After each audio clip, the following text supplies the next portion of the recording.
नया भारत नया कानून। 150 साल के बाद 3 अंग्रेजी कानून खत्म हो गए हैं और 3 नए भारतीय कानून लागू हो गए।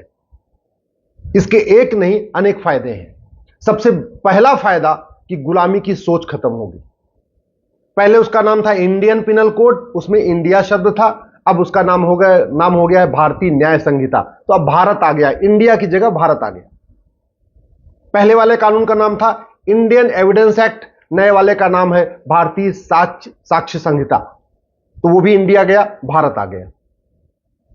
आम आदमी के लिए इसमें बहुत फायदे हैं। पहली बात तो ये कि जहां आपके साथ अपराध हुआ है वहीं जाके एफआईआर कराना जरूरी नहीं है।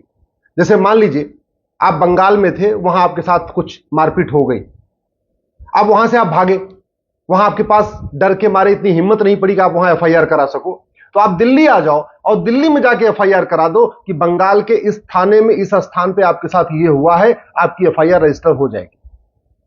दूसरा फायदा, ये एफआईआर लिखने की एक टाइमलाइन फिक्स हो गई है। तीसरा फायदा, पुलिस की जांच कंप्लीट करने की भी टाइमलाइन फिक्स हो गई है। चौथा फायदा, जब चार्जशीट कोर्ट में फाइल हो जाएगी तो 60 दिन के अंदर मजिस्ट्रेट के लिए, जज के लिए चार्ज फ्रेम करना अनिवार्य होगा। देखिए क्रिमिनल लॉ कैसे चलता है। सबसे पहले शिकायत की जाती है, शिकायत करने के बाद पुलिस उसकी देखती है कि शिकायत ठीक है या नहीं है, थोड़ा एक प्राइमा फेसी उसकी जांच करती है, फिर वो एफआईआर लिख देती है। एफआईआर के बाद जांच होती है, फिर वो चार्जशीट बनती है, वो चार्जशीट फाइल की जाती है, उसके बाद मजिस्ट्रेट उस पर सुनवाई करते हैं, एक दो सुनवाई करने के बाद चार्ज फ्रेम करते हैं। तो अब इस सभी चार के चारों प्रोसेस का टाइम फिक्स हो गया। एफआईआर करने की टाइम फिक्स, जांच करने की टाइम फिक्स, चार्जशीट फाइल करने की टाइम फिक्स, और जज के द्वारा भी चार्ज फ्रेम करने का टाइम फिक्स हो गया। इसके अलावा जो सबसे इंपॉर्टेंट है, जब पूरी बहस पूरी हो गई तो कई बार ऐसा भी देखा जाता है, बहस पूरी हो जाती है, जज साहब जो है उस मुकदमे को 6 महीने बाद उसका फैसला सुनाते हैं। उसकी भी टाइम फिक्स हो गई है कि सुनवाई के 60 दिन के अंदर आपको मुकदमे का 45 सुनवाई कंप्लीट करने के 45 दिन के अंदर आपको फैसला सुनाना ही सुनाना है। तो आप, मुझे ऐसे लग रहा है कि इस पूरे के पूरे अगर आप इसका स्ट्रक्चर देखें तीनों कानूनों का, तो हम धीरे धीरे जस्टिस विद इन ईयर की तरफ आगे बढ़ रहे हैं। मैं ये नहीं कह रहा हूं कि ये 3 कानून लागू होते ही 1 साल के अंदर मुकदमों का फैसला शुरू हो जाएगा, लेकिन मैं ये कह रहा हूं इन तीनों कानूनों के बाद 1 साल के अंदर जो फैसला होना चाहिए उसकी तरफ आप आगे बढ़ चुके हैं। इसमें स्नैचिंग को बहुत सीरियस ऑफेंस बना दिया है। आप देखते रहते हैं चेन स्नैचिंग होती रहती है, मोबाइल स्नैचिंग होती रहती है, आए दिन झपट्टा मारी चलती रहती है, उसको गंभीर अपराध बना दिया है। आतंकवाद को इसमें शामिल कर लिया है, पहले उसमें नहीं था। पहले आईपीसी में राजद्रोह था, देशद्रोह नहीं था।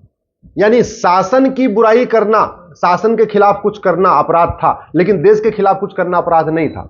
अब उल्टा हो गया, शासन के खिलाफ आप कुछ भी करिए कोई फर्क नहीं पड़ेगा, लेकिन अगर आपने देश के खिलाफ कुछ किया तो गंभीर अपराध माना जाएगा। तो अब राजद्रोह की जगह देशद्रोह आ गया है। अच्छी बात यह है कि अगर आप देश के बाहर बैठ के कुछ करते हैं तो भी आपको यहां घसीटा जा सकता है। आप भारत के अंदर से भारत के खिलाफ कुछ करिए या भारत के बाहर बैठ के पन्नू जैसे या खालिस्तानी तरीके कुछ करिए, तो भी आपके खिलाफ यह मुकदमा यहीं दर्ज हो जाएगा। और ये जो भारतीय न्याय संहिता है उसमें इसको शामिल कर लिया गया। जो भारतीय साक्ष्य संहिता है उसमें इलेक्ट्रॉनिक एविडेंस को भी एविडेंस मान लिया गया। चूंकि जो इंडियन एविडेंस एक्ट था वो 1872 में बना था, अंग्रेजों ने बनाया था, और जब 1872 में बनाया था उस समय ना उसमें मोबाइल होता नहीं था, फोन होता नहीं था, व्हाट्सएप चैटिंग होती नहीं थी, टेलीग्राम होता नहीं था, ये सब कुछ होता नहीं था।